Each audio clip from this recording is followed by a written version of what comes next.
जो बनता है रेड रेड, जैसे कि ए साउंड जिसमें CAT, ई साउंड जिसमें PEN, आई साउंड जिसमें PIN, ओ साउंड जिसमें POT, यू साउंड PUT, ऐसे बनता है ना। जो हमारा ये वॉवेल है वो इसमें लिख दिया। अब हमारा कंसोनेंट बच गया। ये नहीं लिखना था। B C D F G H J K L M N P Q R S T V W X Y और Z। बाकी A E I O U के बाद जो बचा वो हमारा क्या हुआ? कंसोनेंट। तो कंसोनेंट कितना होता है? 21। कितना होता है? 5। जो हमारा वॉवेल होता है उसी से हमारा साउंड ऑफ बनता है। और जिसमें जो वॉवेल यानी हम लोग साउंड को बोलते हैं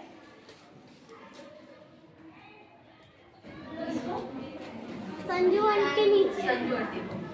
तो जो हमारा वॉवेल है जैसे हम लोग बोल रहे हैं और जिसमें हमारा वॉवेल जैसा साउंड आए यानी अ आ से रिलेटेड, यानी कि A E I O U से रिलेटेड जो हम लोग आवाज मान लो ऑनेस्ट लिखाता तो ऑनेस्ट है HONEST, लेकिन इसमें हम लोग जो पढ़ते हैं तो ऑनेस्ट आया ना, तो इसमें ये नहीं देखेंगे कि यहाँ H लगा हुआ है, इसमें भी हमारा AN लगेगा क्योंकि हम लोग ऑनेस्ट पढ़ रहे हैं, तो इसमें भी हमारा AN लगेगा।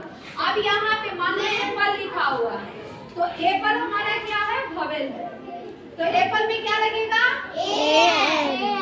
बैट में क्यों लगेगा? क्योंकि ये वॉवेल है। क्योंकि ये हमारा कंसोनेंट है। डॉग में क्या लगेगा? ईगल में क्यों? क्योंकि ये हमारा वॉवेल है। वॉवेल है। वॉच में जेब्रा में मंकी में क्यों लगेगा? क्योंकि ये हमारा कॉन्स्टेंट है। गोट में आइस में क्यों AN लगेगा? क्योंकि ये वॉवेल है। एग्जाम्पल में मान लो तुम लोगों से पूछा जाए यह एक सेब है, ये A का N का मतलब क्या होता है?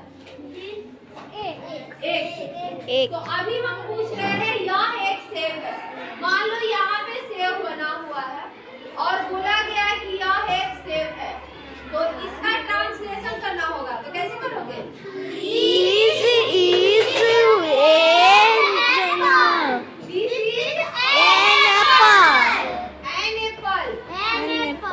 AN लगेगा ना?